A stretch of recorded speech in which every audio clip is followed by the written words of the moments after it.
ಎದ್ದೇಳೋ ಇಲ್ಲಾಂದ್ರೂ ಕೊಡೋದಿಲ್ಲ. ಉಪ್ಪಿಗೆ ಹಾಕಿರುವಂಥ ನೆಲ್ಲಿಕಾಯಿ ತಂದು ಹಾಕ್ಕೊಂಡಿದ್ವಿ. ಇದನ್ನು ಮೇಲ್ಗಡೆ ಅಟ್ಟಕ್ಕೆ ಇದೆಲ್ಲ ಎಲ್ಲ ಹಾಕೋದು. ಎಷ್ಟು ಚಂದ ನೋಡಲಿಕ್ಕೆ. ಈ ಥರವಾಗಿ ಹೇಳ್ಕೊಳ್ಳಿಕ್ಕಷ್ಟು ವೆನಿಲ್ಲ ಒಂದು 2 ಬುಡ ಇದೆ ಅಷ್ಟೇ. ಇದು ನಮ್ಮ ಮನೆಯಲ್ಲಿ ಒಂದೇ ಒಂದು ಏಲಕ್ಕಿ ಬುಡ ಇದೆ.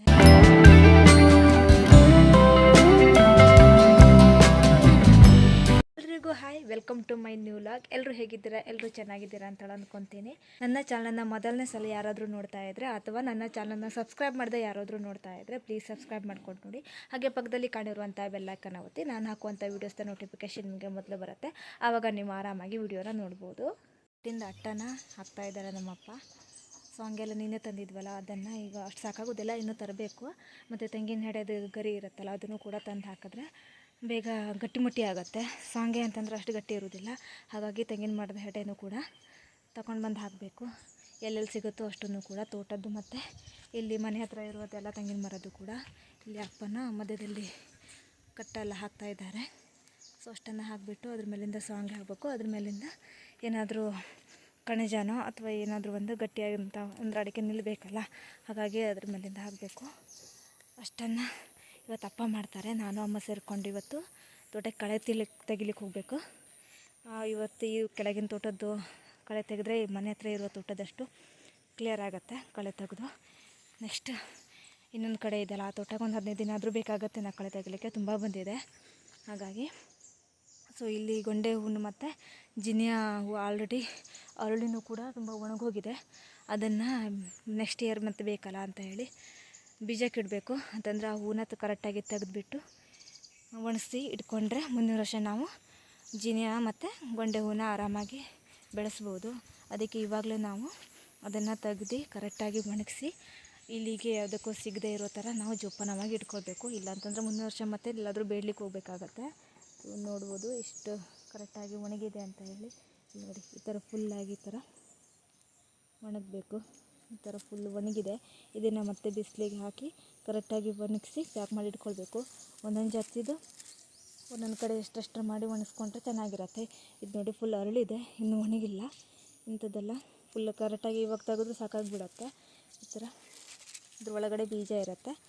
ಅದನ್ನು ನೆಕ್ಸ್ಟ್ ಮಳೆಗಾಲದಲ್ಲಿ ಬೀಜನ ಹಾಕಿದ್ರೆ ಶಶಿಯಾಗಿ ಹುಟ್ಟಿ ಮತ್ತು ನಾವು ಹೂವಿನ ಗಿಡನ ಮಾಡ್ಬೋದು.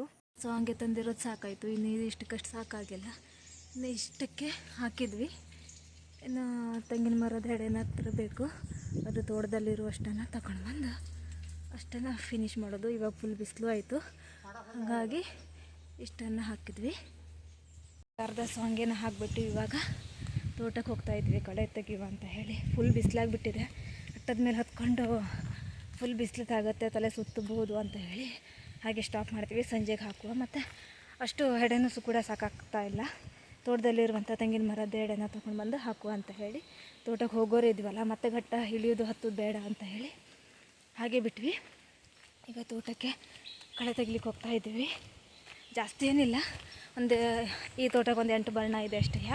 ಒಂದು ದಿನಕ್ಕೆ ಫಿನಿಶ್ ಆಗುತ್ತೆ ತೆಗೆದು ಅಷ್ಟೇ. ದರನೂ ಕೂಡ ಅಷ್ಟೊಂದು ತೆಗಿಯೋದೇನು ಅಷ್ಟೊಂದು ಜಾಸ್ತಿಯಾಗಿ ಏನು ಬಂದಿಲ್ಲ. ಯಾಕೆಂದರೆ ಅದು ಒಂಥರ ಚೀರೆ ಕಲ್ಲಿರುತ್ತಲ್ವ, ಆ ಥರದ ಮಣ್ಣದು. ಹಾಗಾಗಿ ಅದಕ್ಕೆ ಅಷ್ಟೊಂದು ಕಳೆ ಬರೋದಿಲ್ಲ. ಒಂದೊಂದು ಹುಲ್ಲಷ್ಟೇ ಬಂದಿರುತ್ತೆ, ಅದು ಕೂಡ ನೆಕ್ಸ್ಟ್ ಸತ್ತೋಗುತ್ತೆ, ಅಷ್ಟೇ ಇರೋದು. ಸೊ ಬನ್ನಿ ತೋಟಕ್ಕೆ ಹೋಗಿ ಕಳೆ ತೆಗೆಯೋದು ನೆಕ್ಸ್ಟ್ ಸಿಗುವ. ನೋಡಿ ಜಾಸ್ತಿ ಏನಿಲ್ಲ, ಒಂದೊಂದು ಕಾಲಿಗೆ ಒಂದು ಸ್ವಲ್ಪ ಬಂದಿದೆ. ಅದನ್ನು ಈ ಥರ ದೊಡ್ಡ ಗಿಡ ಇರುತ್ತಲ್ಲ, ಈ ಥರ ಗಿಡಗಳು ಅಷ್ಟೇ ಬಂದಿರೋದು, ಇನ್ನೇನು ಜಾಸ್ತಿ ಬಂದಿಲ್ಲ. ಅದು ತುರ್ಕೆ ಗಿಡ ಅಂತ ಇರುತ್ತಲ್ಲ, ಅದನ್ನು ಅಡಿಕೆ ಬಂದಾಗಲೇ ತೆಗೆದುಬಿಟ್ಟಿದ್ವಿ. ಇಲ್ಲಿ ಅಷ್ಟು ನೀರು ಮಳೆಗಾಲದಲ್ಲಿ ಜಾಸ್ತಿ ನೀರು ಬಂದಾಗ ಈ ತೋಟದಿಂದನೇ ಹಾದೋಗಿ ತೋಟಕ್ಕೆ ಹಾಕಿರುವಂಥ ದರ್ಕಿನ ಜೊತೆಗೆ ಅರ್ಧ ಮಣ್ಣು ಕೊಚ್ಕೊಂಡೋಗಿದೆ. ಇನ್ನು ದರ್ಕೆಲ್ಲೇ ಇರಬೇಕು. ಫುಲ್ಲಾಗಿ ತೋಟ ಈ ಥರ ಕೊಚ್ಕೊಂಡು ಹೋಗ್ಬಿಟ್ಟಿದೆ. ಈ ಕಾಲಿಗೆಲ್ಲ ಮುಚ್ಚೋಗಿರೋದು, ಅದನ್ನು ಮತ್ತೆ ವಾಪಸ್ಸನ್ನು ಗುದ್ಲಿಂದ ತೆಗೆದು ಓಪನ್ ಮಾಡಿಕೊಟ್ಟಿದ್ದೀವಿ. ಈ ಥರ ಫುಲ್ಲಾಗಿ ತೋಟ ಎಲ್ಲ ತೊಳ್ಕೊಂಡು ಹೋಗ್ಬಿಟ್ಟಿದೆ. ಈ ಥರ ಈ ದರೆಗೆಲ್ಲ ಸ್ವಲ್ಪ ಸ್ವಲ್ಪನೇ ಇರೋದು, ಜಾಸ್ತಿನ ಹೈಟಿನ ದರ ಅಲ್ಲ. ಅದರಲ್ಲಿ ಈ ಗಿಡ ತುಂಬಾ ಬಂದಿರತ್ತೆ. ಅಡಿಕೆ ಹಾಕಬೇಕಿದ್ರು ತುಂಬಾ ತೆಗೆದು ಹಾಕಿದ್ದೆ. ಇಲ್ಲಿ 2 ಗಿಡ ಮಿಸ್ ಹಾಕ್ಕೊಂಡಿದೆ. ಇದನ್ನು ಕೈಗೆ ಏನಾದರೂ ತಾಕ್ತು ಅಥವಾ ಕಾಲಿಗೆ ಎಲ್ಲಾದರೂ ತಾಕ್ತು ಅಂತಂದರೆ ತುರ್ಕೆ ಸ್ಟಾರ್ಟ್ ಆಗಿಬಿಡತ್ತೆ. ಒಂದು 10 ನಿಮಿಷ ತುರ್ಕ್ಸ್ಕೊತಾನೆ ಇರಬೇಕಾಗತ್ತೆ, ಅಷ್ಟೊಂದು ತುರ್ಕೆ ಆಗಿ ಸ್ಟಾರ್ಟ್ ಆಗುತ್ತೆ. ಇದಕ್ಕೆ ತುರ್ಕೆ ಗಿಡ ಅಂತಾರೆ. ಇದು ನೋಡ್ಬೋದು, ಆಲ್ರೆಡಿ ಹೂವೆಲ್ಲ ಬಿಡೋಕ್ಕೆ ಸ್ಟಾರ್ಟ್ ಆಗಿಬಿಟ್ಟಿದೆ. ಇದು ಈ ಥರದ್ದು ಇದು ಎಲೆನ ಅದು ತುಂಬ ದೊಡ್ಡ ಹೈಟಾಗಿ ಬೀಳುತ್ತೆ ಇದು ಗಿಡನ. ಇದನ್ನೆಲ್ಲೋ ಚಿಕ್ಕದಾಗಿತ್ತು ಅನಿಸುತ್ತೆ ಒಂದು ಗಿಡ. ಇದು ನೋಡಿ 2 ಥರ ಕೊಂಬೆ ಬಂದುಬಿಟ್ಟಿದೆ, ಒಂದೇ ಗಿಡ ಅದು. ಇಲ್ಲಿ ಅಡಿಕೆ ಮರನೂ ಬಿದ್ದುಬಿಟ್ಟಿದೆ. ಇದೊಂದು ಪಲ್ಟಿ ಹೊಡಿತು ಅಡಿಕೆ ಮರ. ಒಂದು ಚಿಕ್ಕದಾಗಿ ಕೊನೆ ಇತ್ತು, ಚಿಕ್ಕದಾಗಿ ಸಣ್ಣ ಹಾಕ್ಕೊಂಡು ಇತ್ತು ಅದು. ಈ ವರ್ಷ ಬಿತ್ತದು. ಇಲ್ಲಿ ಮತ್ತೊಂದು ಬುಡಕ್ಕೆ ಮತ್ತೊಂದು ಅಡಿಕೆ ಶಶಿ ನೆಡಬೇಕಾಗತ್ತೆ. ಇದು ಕಡ್ದಾಕಿಟ್ಟಿದ್ರೆ ಇಲ್ಲಿ ಲೈನ್ ಉಂಟು ಕರೆಂಟಿಂದು, ಪಂಪ್ ಮನೆಗೆ ಹೋಗಿದ್ದು. ಆ ಲೈನಿಗೆ ಬೀಳತ್ತೆ ಅಂತೇಳಿ ಅರ್ಧ ಕಟ್ ಮಾಡಿ ಹಾಕಿದ್ದಾರೆ. ಈಗ ನೋಡಿ ಕಳೆ ಈ ಥರ ಬಂದಿದೆ ಇಲ್ಲಿ. ಯಾಕಂದರೆ ಮಳೆ ನೀರು ಈ ಕಾಲಿಗೆನಿಂದ ಫುಲ್ ಹೋಗಿರೋದ್ರಿಂದ ಜಾಸ್ತಿನೇ ಕಳೆ ಬಂದುಬಿಟ್ಟಿದೆ. ಇವಾಗ ಬಂದಿರೋದು, ಅದು ಮುಂಚೆ ಇರಲಿಲ್ಲಾಗಿತ್ತು. ಇವಾಗ ಎಷ್ಟು ಸಲ ಮಂತು ಮಳೆ ಜಾಸ್ತಿ ಬಿದ್ದಿರೋದ್ರಿಂದ ಸ್ವಲ್ಪ ಜಾಸ್ತಿನೇ ಕಳೆ ಬಂದಿದೆ ಈ ಕಾಲಿಗೆಗೆ. ಬಾಕಿದೆಲ್ಲ ಅಷ್ಟೊಂದಿಲ್ಲ, ಸ್ವಲ್ಪ ಕಡಿಮೆನೇ ಇದೆ. ನೋಡಿ ಆ ಸೈಡ್ ದರೆಗೆಲ್ಲ ಈ ಕಳೆ ಅಷ್ಟೊಂದು ಬಂದಿಲ್ಲ, ಯಾಕೆಂದರೆ ಹುಲ್ಲು ಬಂದಿಲ್ಲ, ಏನೂ ಬಂದಿಲ್ಲ. ಒಂಥರ ಅದು ಚೀರೆಕಲ್ಲು ಮಣ್ಣಿರತ್ತಲ್ವ, ಆ ಥರ ಮಣ್ಣದು. ಅಷ್ಟೊಂದು ಕಳೆ ಏನೂ ಬರೋದಿಲ್ಲ ಅದಕ್ಕೆ. ಮತ್ತು ದೊಡ್ಡ ದೊಡ್ಡ ಗಿಡನೂ ಕೂಡ ಆಗೋದು ಕಡಿಮೆ ಅದಕ್ಕೆ. ನೋಡಿ ದರ ತುಂಬ ಹೈಟ್ ಇದೆ ಅದು. ಅದಲ್ಲಿ ಏನೇನು ಬಿದ್ದೋದಿ ಅಂತ ಗೊತ್ತಿಲ್ಲ. ಇಲ್ಲಿ ನೋಡಿ ಕೊಲ್ಗೇಟು ಬಾಟ್ಲು ಕೂಡ ಒಂದು ಬಂದುಬಿಟ್ಟಿದೆ, ಅಲ್ಲಿ ತಿಕ್ಕಕ್ಕೆ ರೆಡಿ. ಈ ಮಳೆ ನೀರಿಗೆ ಎಲ್ಲಿಂದ ಏನೇನು ಬಂದಿದೆಯೋ ಗೊತ್ತಿಲ್ಲ. ಸೊ ಕೊಲ್ಗೇಟ್ ಇದೆಯೋ ನೋಡುವ ಇದಕ್ಕೆ. ಕೊಲ್ಗೇಟು ಕೂಡ ಇದೆ ಇದರೊಳಗೆ. ದೇವ್ರೆ ಏನೇನು ಬಂದು ಬೀಳತ್ತ. ಫುಲ್ಲು ಇದು ಪ್ಲಾಸ್ಟಿಕ್ಕು, ಮಣ್ಣಲ್ಲಿ ಸೇರಿದ್ರೂ ಅದು ಹೋಗೋದಿಲ್ಲ, ಹಾಗೇ ಇರುತ್ತೆ. ಅದು ಏನೇನು ಬಂದಿರತ್ತೋ ತೋಟಕ್ಕೆ. ನೀರು ಬಂತು ಅಂದರೆ ಸಾಕು, ಎಲ್ಲನೂ ಮೇಲ್ಗಡೆಯಿಂದ ಬರೋದು. ಏನಿದೆ ಜಾಸ್ತಿ ಏನು ಮೇಲ್ಗಡೆ ಏನು ಮನೆ ಇಲ್ಲ ಇಲ್ಲಿ. ನಮ್ಮವ್ರದ್ದೇ ಯಾರಾದರೂ ಹೊರಗಡೆ ಬೀಸಾಕಿರೋದು ಇಲ್ಲಿ ಬಂದಿದೆ ಅನಿಸುತ್ತೆ. ಇನ್ನೇನೇನೋ ಬಂದು ಸಿಗುತ್ತೋ ಗೊತ್ತಿಲ್ಲ. ಇವಾಗ ತೋಟನ ಕ್ಲೀನ್ ಮಾಡಬೇಕಿದ್ರೆ. ಇವಾಗ ಕೊಟ್ಟಿಗೆಲ್ಲಿರೋ ಚಿನ್ನು ಮರಿಗಳಿಗೆಲ್ಲ ಬಾಳೆಹಣ್ಣು ಸಿಪ್ಪೆ ಕೊಡುವ ತಿನ್ನೋಕ್ಕಂದ್ರೆ ಎಲ್ಲರೂ ಇದೆ. ಎದ್ದೇಳೆ ಶಿವನ್ ಎದ್ದೇಳೋ, ಇಲ್ಲಾಂದ್ರೂ ಕೊಡೋದಿಲ್ಲ. ಎದ್ದೇಳೋ, ಹಿಂಗೆ ತಡಿ ಒಂದೊಂದೇ ಕೊಡ್ತೀನಿ.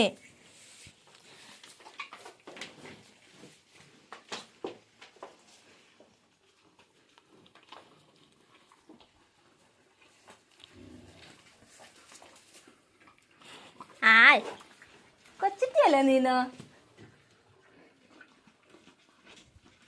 ತಗೊಳ ಶಾಂಪು, ಬೇಗ ತಿನ್ನು. ಎಲ್ಲರೂ ಮಸ್ತಿ ಮಾಡ್ತೀರಲ್ಲ, ಇಷ್ಟೇ ಇರೋದು.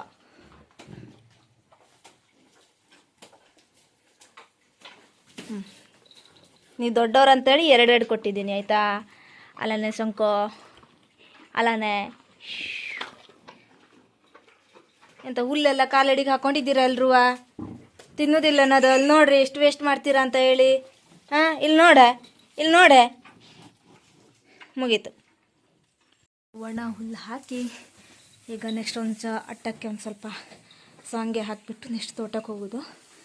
ಇವರಿಗೆ ಜೋಳ ತಿಂದು ರೂಢಿಯಾಗಿದೆ. ಈ ಜೋಳ ಸಿಗ್ತಾ ಇಲ್ಲ ಈಗ ಒಂದು ಸ್ವಲ್ಪ ಬೇಸಿಗೆಗಾಲದಲ್ಲಿ ಸಿಗತ್ತೆ ಅಂತೆ. ಈ ಸಲ ಹಾಕಿರೋದು ಅಷ್ಟು ಮಳೆಗೆ ಸಿಕ್ಕಿ ಹಾಳಾಗೋಗಿದೆ ಅಂತೆ. ಹಾಗಾಗಿ ಈ ಹುಲ್ಲು ತಿಂದು ಅವ್ರಿಗೆ ರೂಢಿ ಇಲ್ಲ. ಅಲ್ಲಿ ಸಣ್ಣವಳಿದ್ದಾಳಲ್ಲ, ಇವಳಿಗಂತೂ ಹುಲ್ಲು ಅಂದರೆ ಏನಂತಾನೆ ಗೊತ್ತಿಲ್ಲ ಹಂಗಾಗಿದೆ. ಇಲ್ಲ ಒಂದು ಹಸಿ ಹುಲ್ಲು ಇಲ್ಲ ಅಂತಂದರೆ ಜೋಳ ತಿಂತಿದ್ಲಾಗಿತ್ತು. ಈಗ ಒಣ ಹುಲ್ಲು ಹಾಕಿದ್ರೆ ಅವಳು ತಿನ್ನೋಕ್ಕೆ ನೋಡೋದಿಲ್ಲ. ಅವಳು ತಿನ್ನೋದಲ್ಲೇ ಅಂತ ಹಾಕ್ಕೊಂಡು ಹಾಗೆ ನೋಡ್ತಾ ಇರ್ತಾಳೆ. ಅದು ಅವರಿಬ್ಬರು ಗೊತ್ತುಂಟು ಅವರಿಗೆ. ಮುಂಚೆಲ್ಲ ಇವರು ಸಣ್ಣಿರ್ಬೇಕಾದ್ರೆ ಒಣ ಹುಲ್ಲೇ ತರ್ತಿದ್ರಾಗಿತ್ತು. ಇವರಿಬ್ಬರಿಗೆ ಗೊತ್ತುಂಟು. ಇವರಿಬ್ಬರಿಗೆ ಅಷ್ಟೊಂದು ಹಿಡಿಸೋದಿಲ್ಲ. ಅಲ್ಲನೆ ಇವಳು ಸಂಪು ಅಂತೂ ಹುಟ್ಟಿದ ಮೇಲಂತೂ ಹುಲ್ಲಂತೂ ಹಾಕಿತಾನೇ ಇರಲಿಲ್ಲ. ಅಲ್ಲನೆ ಬರೀ ಜೋಳನೇ ತಿಂತಿದ್ರು. ಅದಕ್ಕೆ ಇವಳಿಗೆ ಇವಾಗ ತಿನ್ನೋದೇ ಬಿಟ್ಟುಬಿಟ್ಟಿದ್ದಾಳೆ. ಈಗ ಏನು ಅಟ್ಟಕ್ಕೆ ಮೇಲುಗಡೆ ಹಾಕ್ಲಿಕ್ಕೆ ಅಮ್ಮ ಹತ್ತಿದ್ದಾರೆ. ಸೊ ಆಲ್ರೆಡಿ ಇಲ್ಲಿ ಹಂಗನ್ನೆಲ್ಲ ತಂದು ಹಾಕ್ಕೊಂಡಿದ್ದೀವಿ. ಇದನ್ನು ಮೇಲುಗಡೆ ಅಟ್ಟಕ್ಕೆ ಎಲ್ಲ ಹಾಕೋದು. ಅರ್ಧ ಹಾಕಾಗಿದೆ, ಇನ್ನು ಅರ್ಧ ಹಾಕಬೇಕು.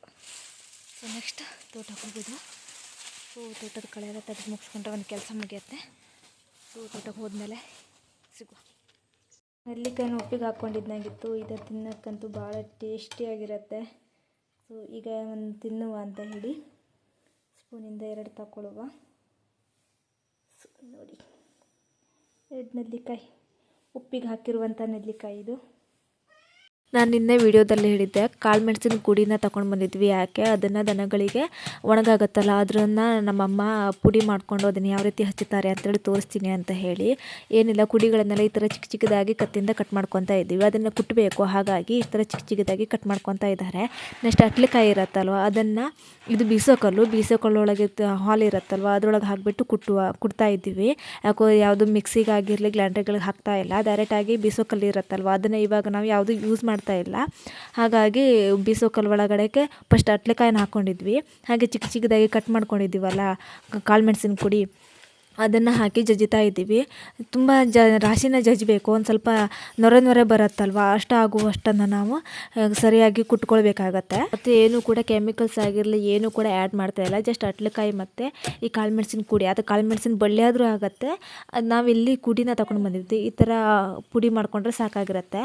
ಅದನ್ನು ಪುಡಿ ಮಾಡಿಕೊಂಡು ಒಂದು ಬಕೆಟ್ ಒಳಗೆ ಹಾಕ್ಕೊಂಡು ಹೋಗಬೇಕು. ಮತ್ತು ಎಷ್ಟು ಬೇಕಾಗುತ್ತೋ ಅಷ್ಟು ನೀರನ್ನು ಹಾಕಿಬಿಟ್ಟು ಚೆನ್ನಾಗಿ ಕಲಗಿಸ್ಬೇಕು. ನಮ್ಗೆ ಸ್ವಲ್ಪ ಜಾಸ್ತಿ ದನಗಳು ಇರೋದ್ರಿಂದ ನಾವು ಸ್ವಲ್ಪ ಜಾಸ್ತಿನೇ ಮಾಡ್ಕೊತಾ ಇದ್ದೀವಿ. ಈ ಥರ ಮಾಡಿ ಕರೆಕ್ಟಾಗಿ ನೊರೆ ಬರೋ ತನಕ ಕೈ ಹಾಕಿ ಕರೆಕ್ಟಾಗಿ ಕಲಿಸ್ಕೊಂಡ್ರೆ ಆಯಿತು.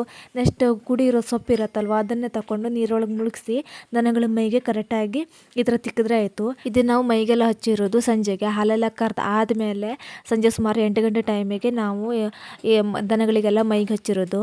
ಹಗಲಿಗೆ ಯಾಕೆ ಹಚ್ಚಿಲ್ಲ ಅಂತಂದರೆ ಫುಲ್ ಬಿಸಿಲಾಗತ್ತೆ. ಯಾಕೆಂದರೆ ಇವಾಗ ಫುಲ್ ಬಿಸಿಲು ಬೀಳ್ತಾ ಇದೆಯಲ್ಲ, ಮತ್ತು ದನಗಳಿಗೆ ನಾವು ಹೊರಗಡೆನೂ ಬಿಡ್ತೀವಿ ಸ್ವಲ್ಪ ದನಕ್ಕೆ.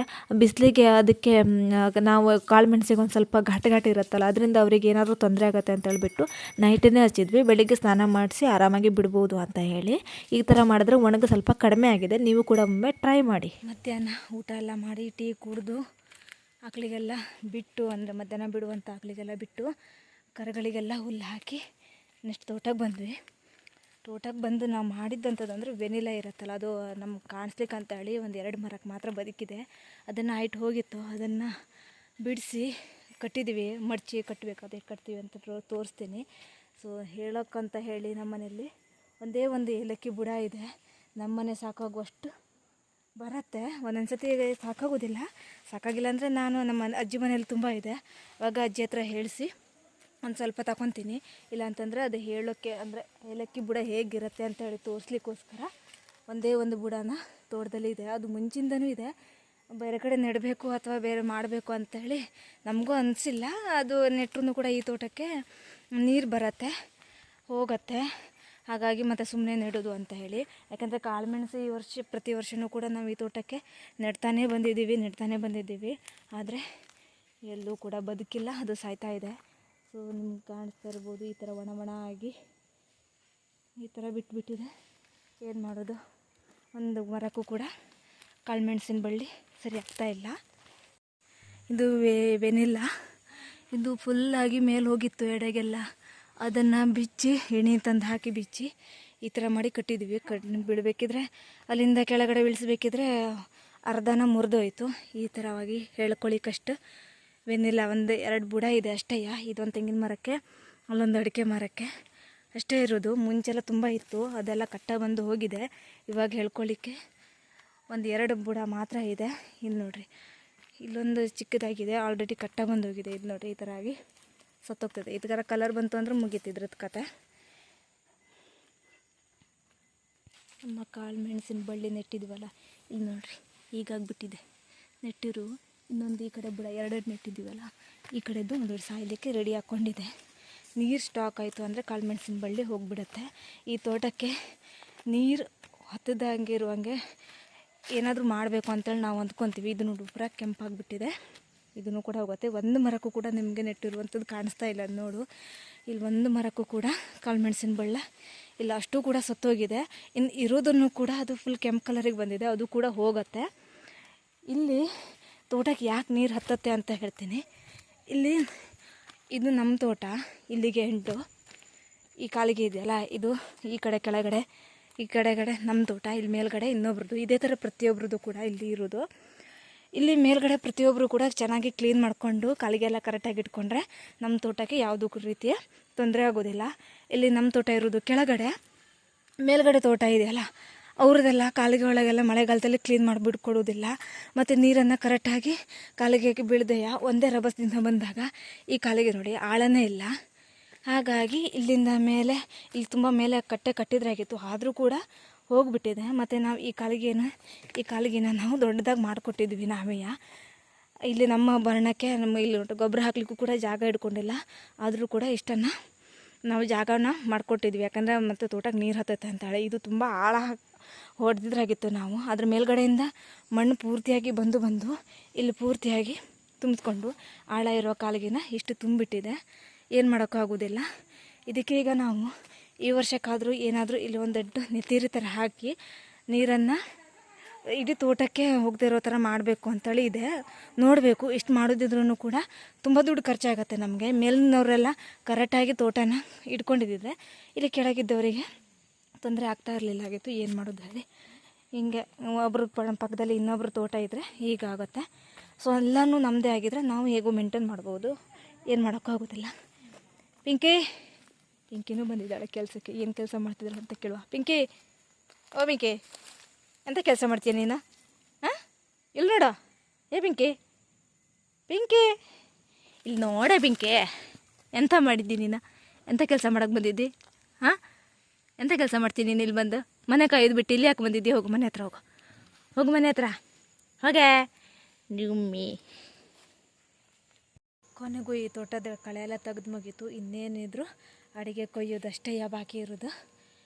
ಈ 2 ತೋಟದ ಕಳೆ ಎಲ್ಲ ತೆಗ್ದಾಯಿತು. ಇನ್ನು ಗೋಟು ಕೊಯ್ಯೋದು ನೆಕ್ಸ್ಟ್ 1 ತಿಂಗಳ ಬಿಟ್ಟಾದಮೇಲೆ ಅಡಿಕೆ ಕೊಯ್ಯೋದು. ಎಲ್ಲ ದರೆಗಳನ್ನೆಲ್ಲ ಕ್ಲೀನ್ ಆಯಿತು.